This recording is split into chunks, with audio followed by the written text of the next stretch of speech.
નમસ્કાર દર્શક મિત્રો, લોકમંચમાં આપનું સ્વાગત છે। લોકમંચમાં ચર્ચા કરી રહ્યા છે આજે અમદાવાદમાં જે આગનો બનાવ બન્યો છે, જેમાં એક કેમિકલ ફેક્ટરી અંદર બોઇલર બ્લાસ્ટ થયું છે, જેને કારણે આજુબાજુના જે ગોડાઉન્સ હતા તે પણ પ્રભાવિત થયા છે। 12થી વધારે લોકોના અત્યારે જ્યારે ચર્ચા કરી રહ્યા છે તે સમયે આપણને જે આંકડો મળી રહ્યો છે તેમાં 12થી વધુ લોકોના મોત થયાના સમાચાર મળી રહ્યા છે। અને ફાયરની જે ટીમ છે, 28 જેટલી ટીમો ફાયરની આગને બુઝાવવા માટે કામે લાગી હતી અને મળતી માહિતી મુજબ અત્યારે આગ કાબૂમાં આવી હોય તેવા પણ સમાચાર મળી રહ્યા છે જ્યારે આપણે ચર્ચા કરી રહ્યા છીએ। પણ વાત કરી રહ્યા છે કે ત્યાં જે ગોડાઉન છે તેને લઈને ઘણી બધી માહિતી ઉજાગર થઈ રહી છે કે જે ગેરકાયદેસર જોવા મળી રહ્યું છે। કોઈ લાયસન્સ નથી, વીજળીનું કનેક્શન ત્યાં મળી જાય છે, કોઈ ફાયર સેફટી જોવા નથી મળી રહી અને આખરે બોઇલર ફાટવાને કારણે આજુબાજુ જે ઘટના બની છે જેમાં ગોડાઉન પણ ઝપેટમાં આવ્યા છે તેમાં 12 લોકોના મૃત્યુના સમાચાર મળી રહ્યા છે। તેની પર ચર્ચા કરી રહ્યા છે કે બે જવાબદારી કોની, બે જવાબદારો સામે કાર્યવાહી શું થશે અને કેમ કોઈ ગંભીરતા લેવામાં નથી આવતી, જ્યારે એવું કહેવામાં આવતું હોય કે એક સામાન્ય ઘટના બની છે જેમાં 10થી 12 લોકોના મોત થયા છે અને તેમને સહાય આપવામાં આવશે। આ પ્રકારના તંત્રના જવાબ મળી રહ્યા છે। મારી સાથે ચર્ચામાં જોડાયા છે KR કોષ્ટી કે જેઓ એક્ટિવિસ્ટ તરીકે જોડાયા છે, તો સાથે પંકજ ધારકર છે જેઓ ફાયર સેફટીના જાણકાર છે। આ બંનેનું સ્વાગત છે ચર્ચામાં। કોષ્ટીજી, સૌથી પહેલા આપને પૂછવા માંગીશ, આ ઘટના લઈને આપની પ્રતિક્રિયા શું છે? વારંવાર આગની ઘટનાઓ બનતી હોય છે અને એમાં કંઈક ને કંઈક બેદરકારી સામે આવતી હોય છે, પણ આપણે એ ઘટનાઓ પરથી શું શીખીએ છીએ, શું સમજીએ છીએ, શું કાર્યવાહી કરીએ છીએ અને આવી ઘટના ન બને એના માટે તકેદારી શું રાખી રહ્યા છે? આવી ઘટનાઓ સૌથી પહેલા તો આ જે ઘટના છે એની જે તપાસ કરવાની વાત છે અને તપાસ સરકાર નીમે છે એ જ ખોટું છે। હકીકતમાં એવું છે કે જ્યાં એક્સિડન્ટ બન્યો હોય બિલકુલ ત્યાંનો જે વિસ્તારમાં જે ફેક્ટરી ઇન્સ્પેક્ટર કે એની ડ્યુટી આવતી હોય, કારખાનાને એની વાત હોય તો એની જે ડ્યુટી આવતી હોય એના ચોપડાના રજીસ્ટર તપાસવા જોઈએ અને એની જવાબદારી નક્કી કરવી પડે। બિલકુલ જે અધિકારી આવતો જેના એરિયામાં આવતી હોય ફેક્ટરી। અને બીજી વસ્તુ કે જ્યારે આ કોઈ અકસ્માતે ગુનો બને છે, આકસ્મિક ગુનો છે આ, તો આની અંદર લોકલ પોલીસને તપાસ કરવા દેવામાં કેમ નથી આવતી? બરાબર છે। સરકાર શા માટે નિમણૂક કરે છે, તપાસ સમિતિ બનાવે છે? શ્રેય હોસ્પિટલમાં બી પિલ્લું વળી ગયું, તમે જાણો છો। હા, યસ, બિલકુલ। શ્રેય હોસ્પિટલમાં શું થયું? તપાસ સમિતિ 3 દિવસ પછી એનો ટાઈમ લંબાઈ દીધો। એટલે આ જે ખાલી છે ને ટાઢું પાણી રેડવાની વાત છે દરેક ઘટના ઉપર। અને આપણા મુખ્યમંત્રી સીધું બપોર થાય 4 કલાક 6 કલાક થયા અને 4 લાખ રૂપિયાના વળતરની જાહેરાત કરી દે એટલે સરકારનો છેડો ફાટી ગયો। આ નથી, આમાં ફાયર સેફટીના નોર્મ્સ હોય, ફેક્ટરી એક્ટની જે હેઝાર્ડસ પ્રોસેસની અંદર જે સેફગાર્ડ જે આપવાના વર્કરને જે કામ કરતી વખતે જે વસ્તુ જોઈતી હોય અને જરૂરિયાત મેન્ડેટરી હોય એ બધી આપવી પડે છે। બિલકુલ બિલકુલ।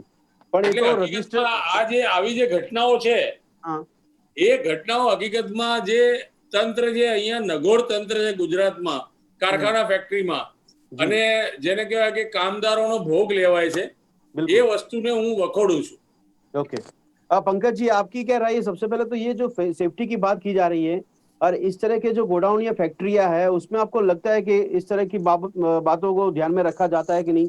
क्योंकि फिर जब ऐसी घटनाएं बनती है तब जाके जांच पड़ताल में पता चलता है कि यहाँ पे कोई रजिस्ट्रेशन नहीं था, कैसे वहां पे बिजली मिल गई, जगह पे बांधकाम किया वहां पे NOC नहीं होता, इस तरह की बातें तो बाहर आती है। क्या कहना चाहोगे आप? सर, जैसे कि कोष्टी साहब ने बताया आपको कि सबसे पहले इस तरह की परमिशन कैसे दी गई उसके बारे में जरूर जांच होना चाहिए। बिल्कुल। कोई भी बॉयलर, जो मैंने तो टीवी न्यूज देखी और देख के मेरा दिल बहुत दुखी हुआ कि किस तरह के एनवायरनमेंट में एक इतना बड़ा बॉयलर हो सकता है। तो बॉयलर लगाने के अपने कई कायदे हैं, नियम है, सारे पेपर पे अवेलेबल है। तो क्या वो बॉयलर उतने से रूम में लग सकता था जहां पे वो प्रोडक्शन भी हो रहा है? क्या किसी ने ये चेक नहीं किया कि बॉयलर एक अलग जगह पे होना चाहिए? उसके लिए जितने फायर सेफ्टी नॉर्म्स है, उसके लिए जो मेंटेनेंस की चीजें लगना है वो सारी होना चाहिए। जहां पे वर्क हो रहा है वहीं पे बॉयलर लग के वहीं पे यदि वर्कर कर रहे हैं, वो बेचारे वर्कर्स को भी पता नहीं होगा कि वो किस तरह का जान उनका जोखिम में है। सही बात है। हर तरह के इक्विपमेंट का अपना सारे मैनुअल्स अवेलेबल है, सारे रूल्स अवेलेबल है, उससे कितना मिनिमम डिस्टेंस होना चाहिए, बॉयलर किस तरह से इंस्टॉल होना चाहिए, फिर आते हैं हम उसके लिए कितने सेफ्टी मेजर्स हैं बॉयलर के लिए, बिल्कुल जी, वो भी स्पेसिफाइड है। क्या कभी किसी ने देखा भी है कि ये बॉयलर बराबर से मेंटेन हुआ कि नहीं, क्योंकि ये जी। हर बॉयलर एक बॉम्ब की तरह हो सकता है। सही बात है। यदि बस्ट होता है तो इसका मतलब बहुत दिनों तक उसको नेग्लेक्ट किया गया है। कोई स्टील प्लेट का बना हुआ बॉयलर इस तरह से फूटता नहीं है स्टीम प्रेशर से। तो जी। इसके पीछे कहीं ना कहीं पूरी तरह से नेग्लिजेंस किया गया है ओनर की तरफ से भी। उसने भी इसको, उनके वर्कर्स का ध्यान नहीं रखा है। वो शायद उसने किसी भी तरह ओके। का मेंटेनेंस नहीं किया है, तभी जाके ये दुर्घटना घटी है। नहीं, लेकिन पंकज जी, आपके हिसाब से जो आप बता रहे हो कि इस तरह के रूल्स नॉर्म्स होते हैं, पर लेकिन अगर बॉयलर बनाने की या बॉयलर जहाँ पे उपयोग में लिया जाता है, तो उसके आसपास के कोई भी गोडाउन हो सकते हैं, ऐसा नॉर्म्स में होता है क्या कि उसके लिए कोई अलग स्पेसिफिक एक स्पेसिफाइड लोकेशन होता है, तो उसके आसपास भी ध्यान रखा जाता है, ऐसा होता है क्या? बॉयलर रूम एक खुद का पूरा टेक्निकली काफी स्ट्रिक्ट स्ट्रिंजेंट रूल से बनाया जाता है। जी। बॉयलर जहां लगाया जाता है उसके आजू बाजू फायर रेटेड वॉल्स का कंस्ट्रक्शन होता है। यदि ओके। इस तरह का कभी ब्लास्ट हो भी गया तो हाँ, किसी बिल्कुल। को आहत न पहुंचे, इसका पूरा प्रोविजन है एक्ट में। हम्म। और यदि जहां पे आप बॉयलर लगा दिया वही जी। फैक्ट्री के अंदर है तो हाँ, ये तो बहुत ही खराब सिचुएशन है कि किसी ने उसको देखा कैसे नहीं आज तक। वो बिल्कुल सही है। ओनर जिसने ये फैक्ट्री बनाई, हम्म। जो इंस्पेक्टर जिसने ये परमिशन दी, जी। सभी लोग जिम्मेदार है इसमें। यस, ये यस। कैसे हो सकता है कि कोई हाथ धो सके? और जो जो बेचारा वर्कर है उसको हाँ। तो पता भी नहीं होगा कि वो क्या करने जा रहा है, किस तरह की जान उसके खतरे में। तो ये बहुत ही दुखित आई थिंक न्यूज है। इससे बदतर कोई न्यूज हो नहीं सकती। ओके। और यदि इस तरह की कई फैक्ट्रीज चल रही है तो आई थिंक सरकार की जिम्मेदारी बनती है हम्म। कि इस तरह की चीजें न हो। इस तरह के यदि फैक्ट्रीज और गोडाउन में काम हो रहा है तो उसको तुरंत रोका जाना चाहिए, वरना कल से हम और भी एक्सीडेंट देखेंगे, दुखद देखेंगे, सही बात दुर्घटना है। देखेंगे।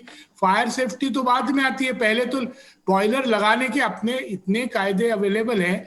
यदि एक आदमी कुछ फैक्ट्री शुरू करने जाता है तो बॉयलर इंस्पेक्शन का डिपार्टमेंट जो बहुत मजबूत है, उनके कायदे मजबूत है, तो कैसे कहीं बॉयलर लग सकता है? बात इवन सही जो है आपकी। सप्लायर वो जो इक्विपमेंट इंस्टॉल करता है वो भी रिस्पॉन्सिबल है।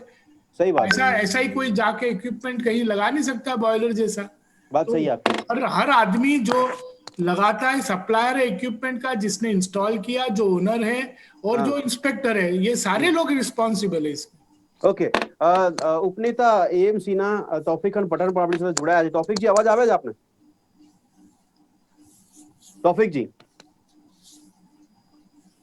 તૌફિકજી, આપનો અવાજ નથી આવતો. અનમ્યુટ કરો. આપનો અવાજ નથી આવતો તૌફિકજી. તૌફિકજી, અવાજ આવે છે? ઓકે. કોષ્ટીજી, હવે મૂળ સવાલ એ થાય છે કે આમાં જવાબદાર કોને કોને ઠેરવવા, અને એમની સામે સરકારે જે અત્યારે રાહતની વાત કરી કે આટલા લોકોને અમે આટલા લાખની સહાય કરીશું, અહીંયા કામગીરી પૂરી થઈ જાય છે સરકારની કે કેમ? એક સવાલ. બીજો, જવાબદાર લોકો જે છે એમની સામે કોઈ કાર્યવાહી થશે? ખાલી ફક્ત માલિકની વાત નથી કે જેણે બોઇલર ત્યાં મૂક્યું છે, એ બોઇલર મૂકવા માટે પરમિશન મળી ગઈ જે તે સમયે, જે તે ઇન્સ્પેક્ટરે ઇન્સ્પેક્શન કેવી રીતે કર્યું, ફાયર સેફટી વગર પરમિશન મળી ગઈ, આ બધી બાબતો ઉજાગર થશે કે કેમ? શું લાગે છે? આમાં ઘણી લાંબી અને જટિલ પ્રોસેસ છે. બોઇલર એક્ટ છે, ફેક્ટરી એક્ટ છે, આ બધાને ફોલો કરવું પડે. જ્યારે કોઈ પણ જોખમકારક પ્રક્રિયા ચાલતી હોય ત્યારે ત્યાંના વર્કરોને, જેને કહેવાય કે ભાઈ એમના સેફટી માટેના સાધનો, બૂટ, ગમ બૂટ બધું આપવું પડે. અને બોઇલર એક્ટ આખો સ્પેસિફિક એક્ટ છે. એમાં બોઇલર ઇન્સ્પેક્ટર એની તપાસ કરે કે ભાઈ આ બોઇલર બરોબર ચાલે છે કે નહીં, અને એનું રિન્યુઅલ આવે, લાયસન્સ આવે ને બોઇલર ચલાવવાનું રિન્યુઅલ આવે, હવે રિન્યુઅલ થયું છે કે નહીં એ અત્યારે તપાસ, જેને કહેવાય તપાસ સરકાર બારોબાર કોઈને આપી દે છે.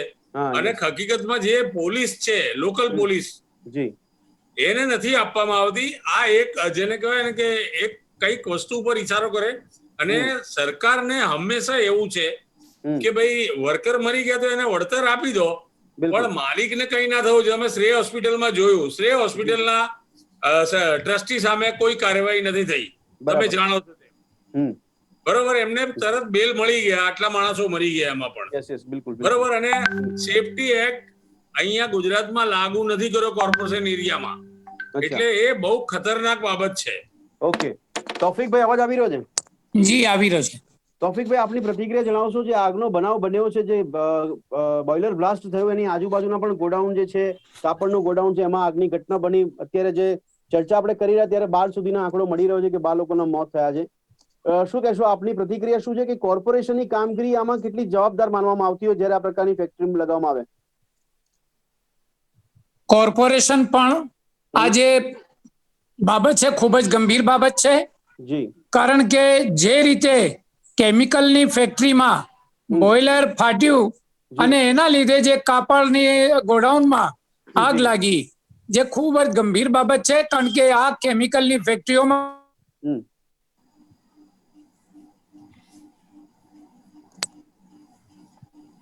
જી તૌફિકજી.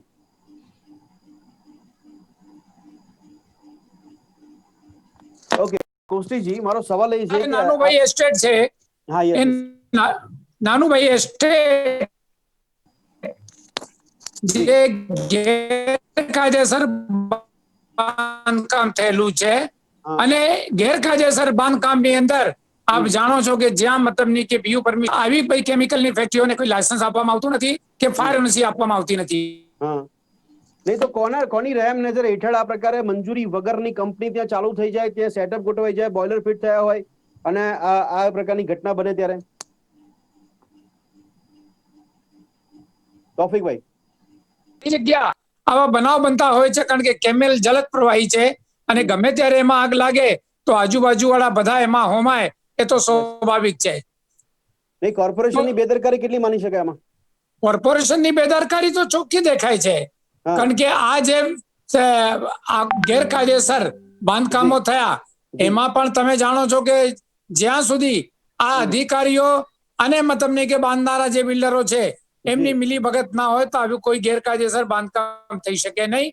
અને ઉપરથી પછી જે આશીર્વાદ હોય છે નેતાઓના, એ આશીર્વાદ બી મળતા હોય છે, જેના કારણે ગેરકાયદેસર ખૂબ જ પ્રવૃત્તિઓ ફૂલી ફાલી છે.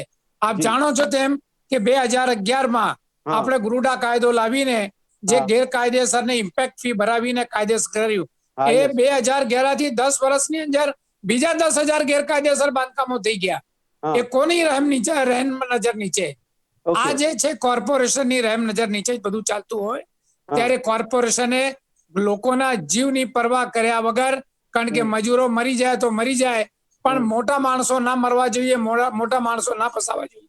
એ જે પદ્ધતિ છે ખૂબ જ ખોટી છે. તૌફિકભાઈ, આપ અમદાવાદ મ્યુનિસિપલ કોર્પોરેશનના ઉપનેતા પણ છો અને સવાલ મારો એ છે તો કોર્પોરેશનમાં કયા પ્રકારની ગતિવિધિઓ ચાલતી હોય છે? શું કોર્પોરેશનની જાણ બહાર આ બધું બાંધકામ થતું હોય છે કે એમની જાણ હોય છે અથવા કોઈની રહેમ નજર હોય છે આમાં? કોર્પોરેશનનું કોઈ પણ એરિયામાં જ્યાં બાંધકામ હોય દરેક એરિયામાં જે એસ્ટેટ ટીડીઓ ખાતા દ્વારા ઇન્સ્પેક્ટર, સબ ઇન્સ્પેક્ટર મૂકવામાં આવે છે, જેમની જવાબદારી એ છે કે સવારે 12 વાગ્યા સુધીમાં એમને એમના વિસ્તારમાં ફરીને એ તપાસ કરવું જોઈએ. ખરેખર લોકોની અરજીઓ પણ આવે છે ઢગલાબંધ. આ 2-4 દિવસમાં મારી ઓફિસમાં જ એટલી બધી અરજીઓ બાય પોસ્ટ આવી છે કે અહીંયા ગેરકાયદેસર થાય છે, અહીંયા ગેરકાયદેસર થાય છે. પણ એને મેયરને બી લખે છે, કમિશનરને પણ લખે છે, પણ કોઈ જ ધ્યાન આપવામાં આવતું નથી. એ કોર્પોરેશનની બેદરકારી છે, જેના કારણે આ ગેરકાયદેસર બાંધકામો ફૂલા ફાલ્યા છે. નહીં, પણ આની પાછળ આ પ્રકારનું કામ કરવા માટે, ગતિવિધિઓ માટે પણ કોર્પોરેશનમાં વહીવટ થાય છે કે શું? બિલકુલ, અધિકારીઓ મતલબની કે એ વહીવટમાં સંડોવાયેલા છે. બધે તમે મતલબની કે જો તપાસ કરશો તો ખ્યાલ આવી જશે. અને ઇન્સ્પેક્ટરો જે છે, જે અરજી કરે છે, એના નામો પણ મતલબની કે પાર્ટીને આપી દે છે કે ફલાણી પાર્ટીએ તમારી વિરુદ્ધમાં અરજી કરી છે, તમે એને સમજાવી લો, તમને કોઈ જાતનો વાંધો નથી. આ વાંધો શું એ બી મળેલા જ હોય છે. અચ્છા કોષ્ટીજી, આપે કીધું લોકલ પોલીસે તપાસ આપવી જોઈએ, પણ અહીંયા જેમ તૌફિકભાઈ કહી રહ્યા છે વાતથી કેટલા સહમત છો કોષ્ટીજી? પોલીસ તપાસ માટે બી જો નોંધ લેવામાં આવે તો એ જે તે ગુનેગાર વ્યક્તિ, જે તે જવાબદાર વ્યક્તિ, જે તે અધિકારીઓ એમને પણ માહિતી મળી જતી હોય છે કે આ પ્રકારની કોઈ ફરિયાદ આવી છે અથવા આ પ્રકારની આપણા ગેરકાયદેસર બાંધકામ થયું છે, એની કોઈ અરજી મળી છે, જાણકારી થઈ જતી હોય છે. તૌફિકભાઈએ જે બાબત ઉપર ધ્યાન દોર્યું છે ગેરકાયદે બાંધકામ ઉપર વધારે આધારિત છે. જી. અને આપણે ચર્ચા જે કરીએ છીએ, આ જે આગનો બનાવ બન્યો છે એની ઉપર કરીએ છીએ. નહીં, પણ પ્રિકોશનના ભાગરૂપે ધારો કે એમણે કીધું તૌફિકભાઈએ કે આ અત્યારે આ કંપની પણ ગેરકાયદેસર જોવા મળી રહી છે, જો પહેલેથી એની પર કોઈ એક્શન લેવાયા હોત તો આજે આ ઘટના ના બની હોત ને કોષ્ટીજી? અરે સાહેબ, ઇમ્પેક્ટ ફી શાની લેવામાં આવે છે? ઇલીગલ બાંધકામને લીગલ કરવા માટે ઇમ્પેક્ટ ફી લેવામાં આવે છે અને સરકાર જ કાયદો લાવે છે. એટલે ગેરકાયદેસર વસ્તુને કાયદેસર કરવા માટે જ સરકાર ચાલે છે, એમ કહીએ તો ચાલે અત્યારે. પણ આ જે ઘટના છે આની અંદર જે માણસો મરી ગયા ને, જે મજૂરો મરી ગયા, જી એમાં હવે માઇગ્રન્ટ હા. વર્કર કેટલા છે એ જોવું પડશે કે માઇગ્રન્ટ બરાબર વર્કર નો કાયદો જુદો છે પાછો. હા ઓકે ઓકે માઇગ્રન્ટ વર્કર નો કાયદો જુદો છે, એના પ્રોટોકોલ જુદા છે. જી જી એટલે હકીકતમાં સરકાર પોતાનો છેડો ફાડી નાખે છે વળતરની જાહેરાત કરીને 4 લાખ થી. કે Okay. તપાસ કર્યા વગર તમે 4 લાખ રૂપિયા કઈ રીતે આપી શકો? બરાબર છે. નહીં તમે પણ તપાસ આપણને- કરો એને 50 લાખ બી મળે. હમ. એની નહીં, પણ એ ઉંમર તો ઓછી એના માટે હોય. કોષ્ટીજી એના માટે તો જે તે વ્યક્તિના સ્વજન ગયા છે એમની પોતાની એટલી જાણકારી હોય ને એ પોતે કાર્યવાહી કરે કોઈ કાયદેસરની તો એમને ખ્યાલ આવશે ને. બાકી તો આપે કીધું પ્રમાણે કે સરકારે સહાય આપી દીધી ત્યાં આ ચિત્ર ત્યાં પૂરું થઈ જાય છે. એટલે સરકાર પોતાના હાથ ખંખેરે છે આવી રીતે. અચ્છા જે જવાબદારી છે કાયદાકી રીતે બધી સંસ્થાઓ ચાલવી જોઈએ, બધી ફેક્ટરી કારખાનામાં જરૂરી લાયસન્સ અને પરવાના હોવા જોઈએ. જી. એ પરવાના ના હોય એટલે સરકાર જાહેરાત કરી દે, વાત પૂરી થઈ ગઈ. આમાં પણ કોષ્ટીજી ફાયર સેફટી એક્ટ અમદાવાદ કોર્પોરેશને લાગુ જ નથી પાડ્યો. તમે ક્યાં જશો હવે? ઓકે, પણ આપે જે કીધું તો આમાં શું કરશે એ લોકો જેના સભ્યો ગયા છે એ લોકો શું કરી શકે આમાં? એ લોકો જેને કહેવાય કે કોર્ટમાં કેસ કરી શકે. એ લોકોનું પગારમાં ઈએસઆઈ કપાતું હોય તો એમાં ઈએસઆઈ ની કોર્ટમાં જવું પડે, અને ઈએસઆઈ ના હોય એ લોકો ઈએસઆઈ ના મેમ્બર તો એ લોકો વર્કમેન કોમ્પન્સેશન એક્ટ નીચે જવું પડે. જી. અને એ કાર્યવાહી કરે તો એમને એમાં આપને લાગે છે કે આ પ્રકારનું પગલું ભરવા માટે તૈયાર થાય એ લોકો? એ તો હવે એ લોકોના ફેમિલી મેમ્બર ઉપર આપે ડિપેન્ડ કરે કીધું છે. કે મજૂર વર્ગ હોય તો મજૂર વર્ગના લોકો આ કાયદેસરની મજૂર વર્ગ હોય બાબતમાં બરોબર છે, પણ એમના ફેમિલી મેમ્બર ઈચ્છતા હોય કે ભાઈ એમનો કમાનાર એકનો એક જતો રહ્યો હોય જી જી તો એ લોકો કાર્યવાહી કરવા માંગતા હોય તો કરી શકે. નહીં, પણ કોષ્ટીજી અમદાવાદમાં આપણે જોઈએ છે ઘણા સમયથી આવી આગના બનાવ વધી રહ્યા છે. શું કારણ આપણે લાગે છે આની પાછળ અને શું થવું જોઈએ આને રોકવું હોય તો? ઇરેગ્યુલારિટી જેટલી બી છે ને સિસ્ટમમાં જી એ બધાને લીગલાઇઝ કરી દેવામાં આવી છે. અથવા જ્યારે બી કોઈ ઇન્સિડન્ટ બને તો એને કવર અપ કરવામાં આવે છે. એટલા માટે આ બધું થઈ શકે. ओके पंकज जी, आपसे मैं पूछना चाहूंगा अगर ये बॉयलर के लिए जो नॉर्म्स होते हैं वो किस तरह के नॉर्म्स होते हैं? अगर इस तरह की कोई फैक्ट्री बनानी है तो क्या क्या चीजों का ध्यान रखना पड़ता है और कहाँ से परमिशन लेनी पड़ती है? सर फैक्ट्री इंस्पेक्शन से परमिशन लेनी पड़ती है. जहां बॉयलर आता है तो जी. कुछ कैपेसिटी के ऊपर जाने से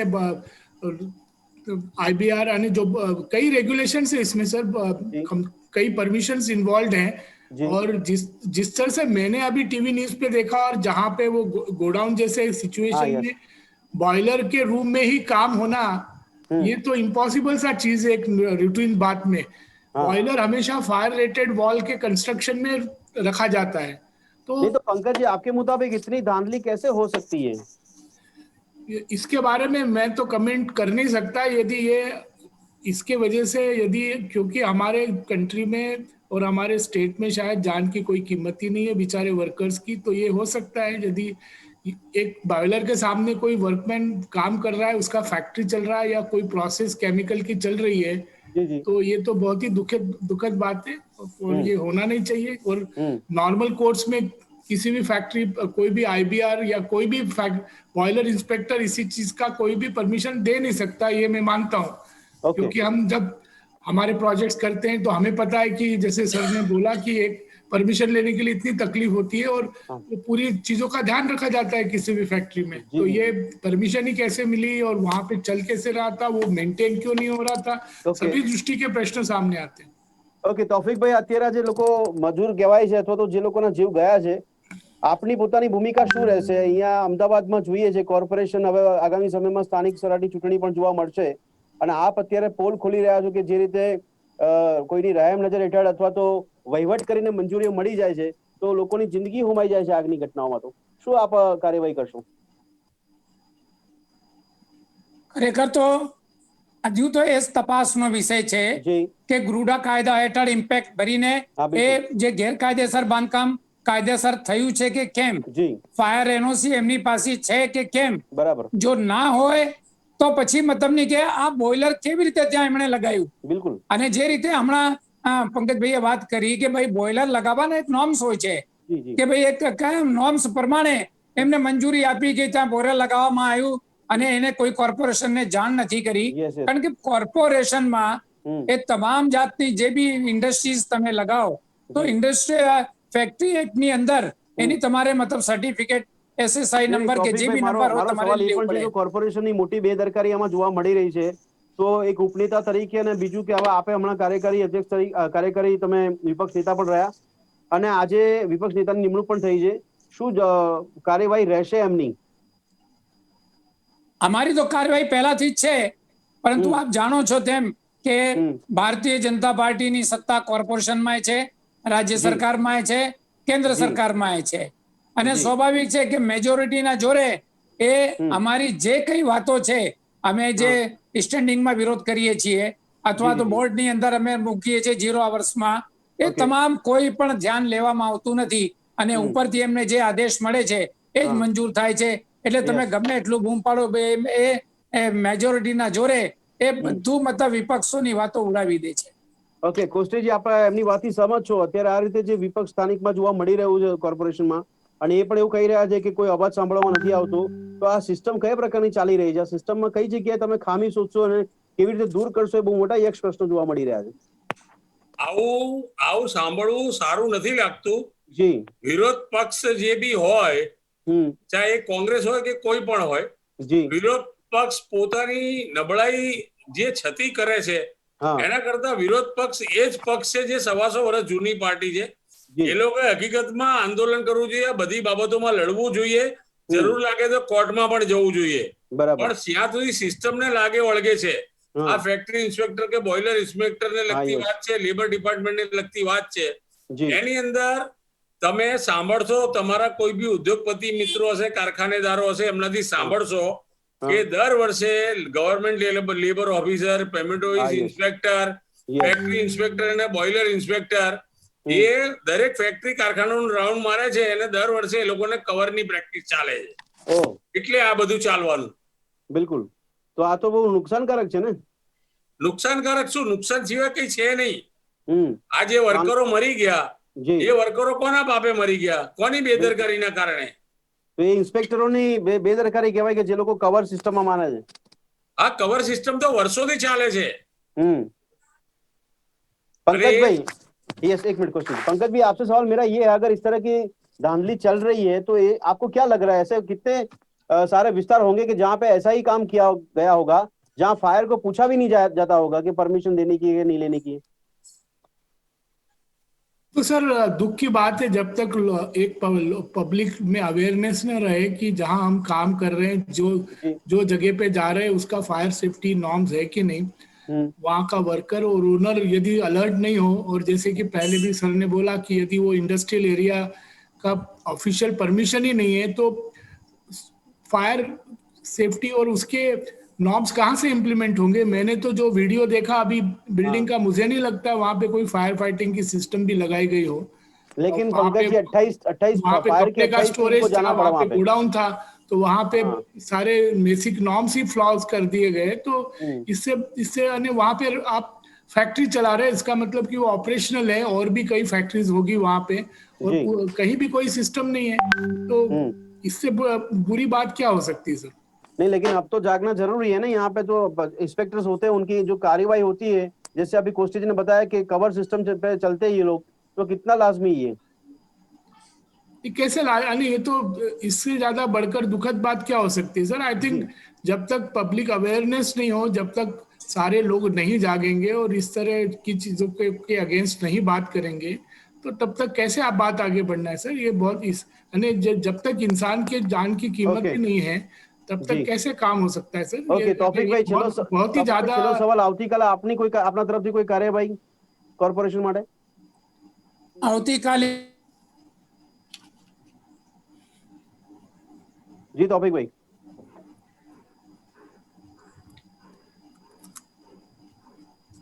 તૌફિક ભાઈ, जी सर।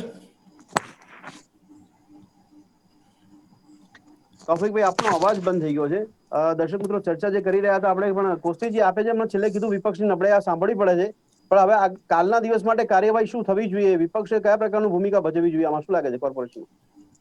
વિપક્ષે ભૂમિકા જે ભજવવાની હોય હા એમાં એવું છે કે સૌથી પહેલા કારખાનેદારની સામે પહેલા કાર્યવાહી થાય, ઓકે 304A મુજબનો ગુનો બિલકુલ નોંધાવો જોઈએ, કે આની અંદર ઇરેગ્યુલરિટી 100% છે અને એવી રીતની ઇરેગ્યુલરિટી છે કે જેના કારણે આટલા લોકોના મોત થયા છે. જી જી જી. અને જ્યાં સુધી આ બધી કાર્યવાહી નહીં થાય ત્યાં સુધી આ રીતે ગરીબ માણસો અને ગરીબ કામદારો મરતા રહેશે. ઓકે. અને સરકારે માણસની કિંમત તો 4 લાખ રૂપિયા નક્કી જ કરી નાખી છે. બિલકુલ બિલકુલ, ત્યાંથી સરકાર છૂટી જાય છે. આપે કીધું એ પ્રમાણે. દર્શક મિત્રો, સમય ઓછો પડી રહ્યો છે પણ આ ચર્ચાને અહીંયા સમાપ્ત કરીશું.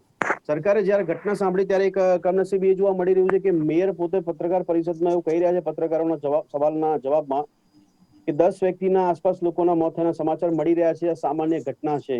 આ શબ્દ પ્રયોગ મેયરના હતા કે સામાન્ય ઘટના કહેવામાં આવી રહી છે અને જેમાં કાર્યવાહી કરવાના ભાગરૂપે પણ તેમને આશ્વાસન આપ્યું છે. તો સાથે સરકાર દ્વારા લાખોની જાહેરાત કરવામાં આવી છે સહાયના ભાગરૂપે કે ત્યાં સરકાર પણ ત્યાં એમનું જે કાર્યવાહી છે કે ભૂમિકા છે તે પૂરી કરી દેતા હોય. જોવું રહ્યું કે તપાસનો દોર વધશે કે કેમ આગળ, કાર્યવાહી કોઈની સામે કરવામાં આવશે કે કેમ, કે પછી ભૂતકાળમાં બનેલા જે આગના બનાવો છે તેમાં જે રીતે ઢાંક પીછડો કરવામાં આવ્યો છે એ જ પરિસ્થિતિ ફરી જોવા મળી શકે છે. આ ચર્ચાને સમાપ્ત કરી ચર્ચામાં બંને ભાગ લીધો તે બદલ આપનો ખૂબ ખૂબ આભાર. ફરી મળીશું દર્શક મિત્રો લોકમંચમાં એક નવા વિષય સાથે. ત્યાં સુધી રજા આપશો. નમસ્કાર.